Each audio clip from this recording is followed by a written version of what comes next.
চার ধরনের পুরুষকে বিয়ে করলে জীবনে কখনো সুখ থাকবে না। অবশ্যই সতর্ক থাকতে হবে। আপনার কলিজার টুকরা মেয়েটাকে বিয়ে দিবেন, এমন ছেলের হাতে তুলে দিবেন যে ছেলেটা আপনার মেয়েটাকে রেসপেক্ট করবে, আপনার মেয়েকে সম্মান করবে।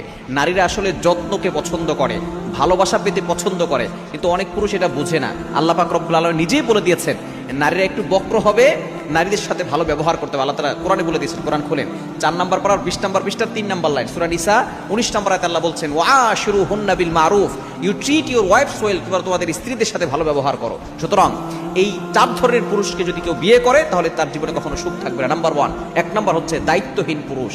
কিছু পুরুষ আছে তার ভিতরে কোনো দায়িত্ববোধ নাই। সে একজন মেয়েকে নিয়ে আসছে, সেই মেয়ের খরচ বহন করতে হবে, ভরণ পোষণের দায়িত্ব তার আছে।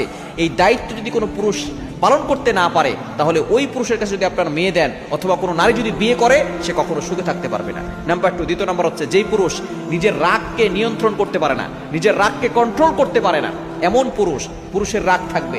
অবশ্যই রাগ থাকা ভালো এবং ভালোবাসা থাকাও ভালো।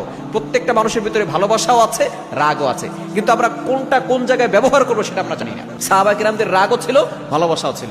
সাহাবায়ে কেরাম রাগ দেখাতেন কাফেরদের সাথে আর ভালোবাসা দেখাতেন মুসলমানদের সাথে, আর আমরা রাগ দেখাই মুসলমানদের সাথে, নিজের পরিবারের লোকের সাথে, আর ভালোবাসা দেখাই কাফেরদের সাথে। আমাদের পুরো জীবনটাই উল্টো হয়ে গেছে। এজন্য যে পুরুষ রাগকে কন্ট্রোল করতে পারে না ওই পুরুষের সাথে কখনো সুখে থাকা যায় না। নাম্বার 3 নম্বর হচ্ছে যে পুরুষ সবসময় নিজেকে সঠিক ভাবে এবং অন্যকে মনে করে সে ব্যাঠিক। হাজারো ভুল তার ভিতরে আছে কিন্তু সে নিজেকে সঠিক ভাবে, সবসময় মনে করে যে আমি সঠিক, আমার ভিতরে কোনো ভুল নাই। যারা এরকম মাইন্ডের লোক তারা কখনো তাদের সঙ্গীদের সাথে ভালো থাকতে পারে না। এবং 4 নম্বর হচ্ছে যে পুরুষ নারীদেরকে সম্মান করতে জানে না। মনে রাখবেন, নারী হচ্ছে সম্মানিত। যে পুরুষ তার স্ত্রীকে সম্মান করতে পারে না সে আসলে তার মাকেও কখনো সম্মান করতে জানে না। এজন্য পুরুষ হবে এমন যে নারীদেরকে সম্মান করবে, স্ত্রীকে রেসপেক্ট করবে। একজন স্ত্রী তার পরিবারের সব কিছু ছেড়ে তার ঘরে চলে আসে স্বামীর ভালোবাসা পাওয়ার জন্য। তার প্রিয় বিছানা, প্রিয় বালিশ, প্রিয় ভাই, প্রিয় বোন, প্রিয় সবকিছু ছেড়ে স্বামীর কাছে আসে। আর সেই স্বামী যদি নির্যাতন করে সম্মান না করতে পারে তাহলে ওই নারী